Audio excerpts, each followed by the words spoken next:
Bien, continuando con el estudio de los relojes moleculares, ahora vamos a tocar esta investigación sobre el oscilador circadiano en Synechococcus elongatus, el cual controla la partición de metabolitos durante el crecimiento diurnio. Las cianobacterias constituyen una plataforma de ingeniería para la producción de combustible y productos químicos industriales, donde las cianobacterias han sido diseñadas para la producción de etanol, isobutiraldehído, alcanos e hidrógeno. Principalmente en esta investigación se ha utilizado un modelo para estudios de ritmos circadianos basados en una cianobacteria que es el Synechococcus elongatus.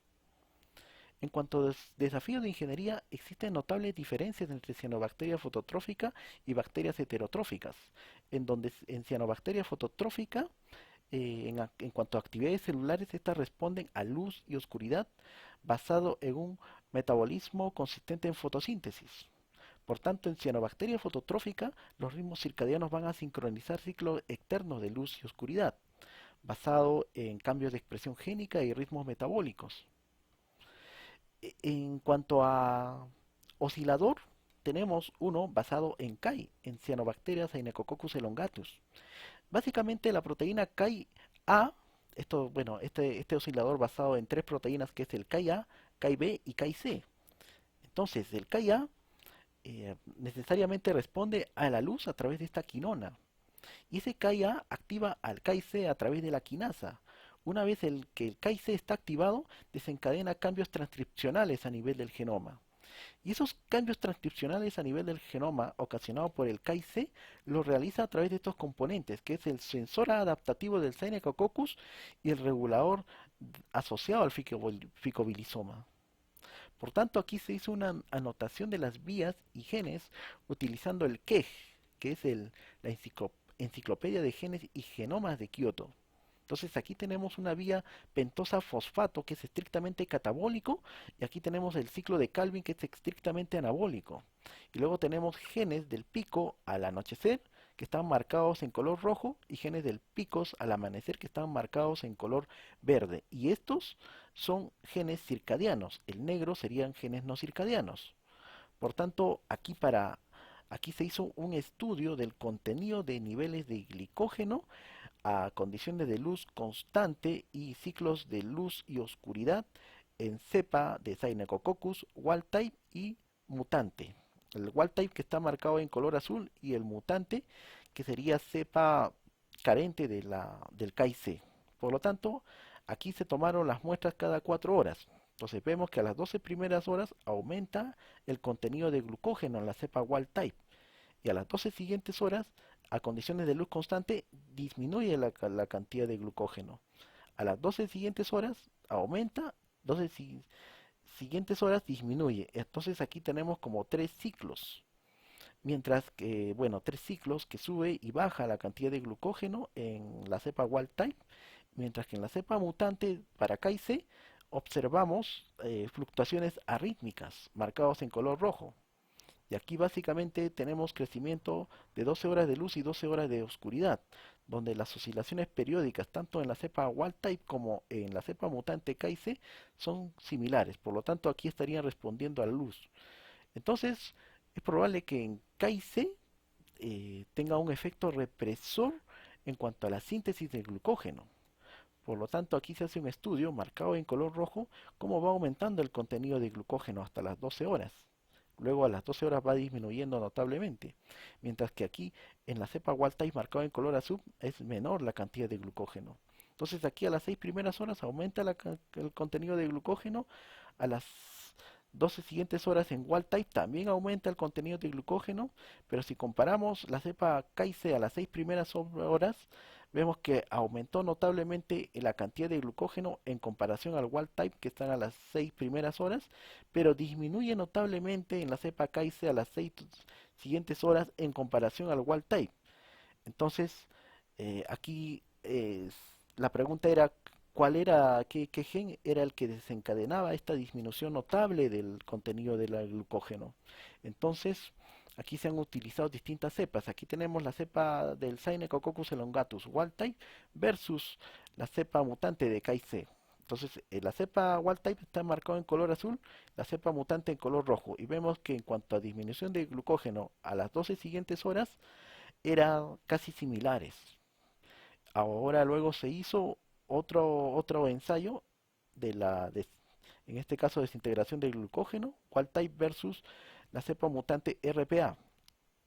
Y principalmente aquí tenemos en el RPA que está marcado en color verde, vemos que la degradación del glucógeno es incompleta en comparación a la cepa wild type que está marcado en color azul.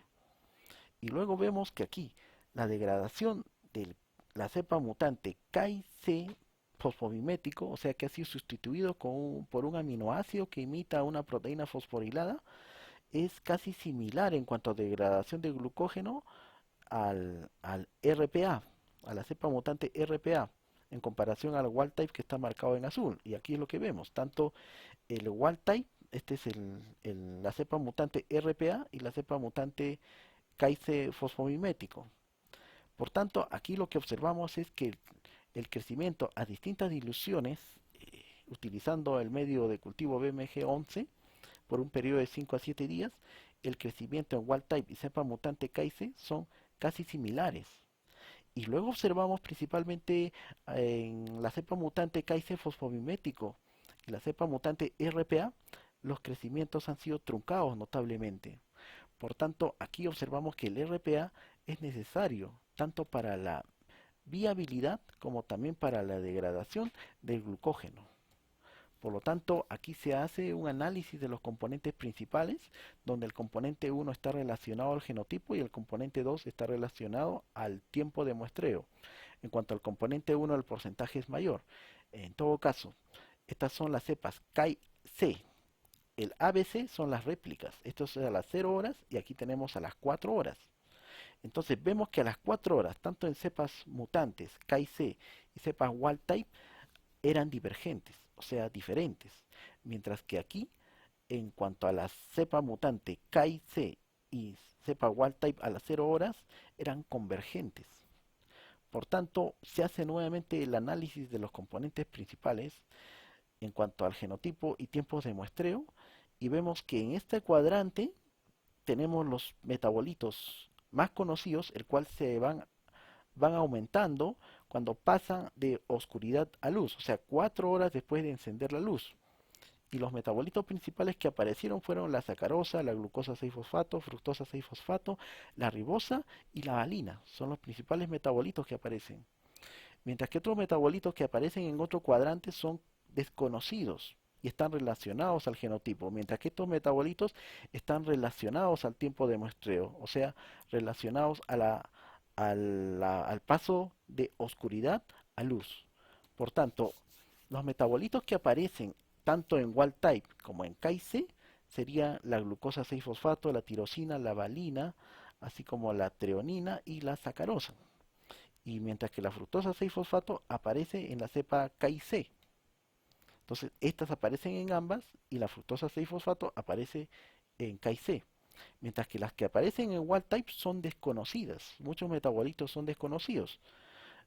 Entonces, bueno, luego se hace un análisis a nivel de la subexpresión, de la disminución, y principalmente en KIC vemos que disminuyen notablemente estos metabolitos desconocidos. Y donde aumenta los metabolitos a nivel de KIC era en la fructosa 6-fosfato, glucosa 6-fosfato 4 veces más, así como la inulina y el triptófano 4,5 veces. Por lo tanto, aquí tenemos el ciclo de la pentosa fosfato, donde el intermediario es la silosa 5-fosfato, y aquí hay una relación entre la glucosa 6-fosfato. Entonces lo que aumenta son la glucosa 6-fosfato, así como la fructosa 6-fosfato. Y también se desencadena un aumento notable de glicógeno, ¿sí? Ocasionado también por el ciclo de la pentosa fosfato, así como también del triptófano, el cual depende de la vía del shikimate, y el shikimate depende del ciclo pentosa fosfato. Así también se desencadena el aumento de la inulotriosa, que está marcado en rojo. Por tanto, haciendo una correlación usando el mapa de calor, básicamente aquí lo que tenemos es una correlación de Pearson, el cual usando todos los metabolitos se han descubierto como 6 grupos de metabolitos distribuidos en 3 clústeres, donde, donde en el grupo de metabolitos 1 y 2 tienen una correlación positiva con respecto al clúster 3. Y este clúster 3 está relacionado principalmente a metabolitos, en este caso aminoácidos aromáticos, así como también la oxidación de ácidos grasos. O sea, esto está basado principalmente en metabolitos secundarios, o sea, aminoácidos que se consumen durante la síntesis de plastoquinona. O sea, esto está relacionado más que todo a metabolismo secundario. Mientras que en el grupo de metabolitos 3 y 4 había una correlación positiva con respecto a los clústeres 1 y 2. Y esto principalmente estaba relacionado a metabolitos que están a metabolitos consistentes en metabolismo primario, así como la glucosa 6-fosfato, fructosa 6-fosfato. Entonces aquí tenemos el grupo de metabolitos 3. Entonces esta es la vía de la pentosa fosfato y metabolismo de la sacarosa y el almidón, así como la biosíntesis de aminoácidos de cadena ramificada. Y también el metabolismo de purina a nivel del componente, grupo de metabolitos del 5 básicamente. Por lo tanto, las conclusiones serían que o sea, la primera conclusión sería que la salida del oscilador es prescindible para la degradación del carbono durante la noche en un ciclo Diel. Y la segunda conclusión sería que la salida de KIC inhibe a RPA que sirve para bloquear la activación de procesos metabólicos por la mañana. Y la tercera conclusión sería que la importancia del oscilador circadiano con respecto a metabolismo es principalmente modular el equilibrio entre el ciclo de Calvin y el ciclo de la pentosa fosfato en condiciones de crecimiento diurno. Por lo tanto, el reloj regula negativamente al RPA. Entonces, algunos aspectos del metabolismo pueden depender en genes, bueno, en gran medida, ¿no?, del reloj circadiano, mientras otros integran tanto influencias circadianas como disponibilidad de luz. Muchas gracias.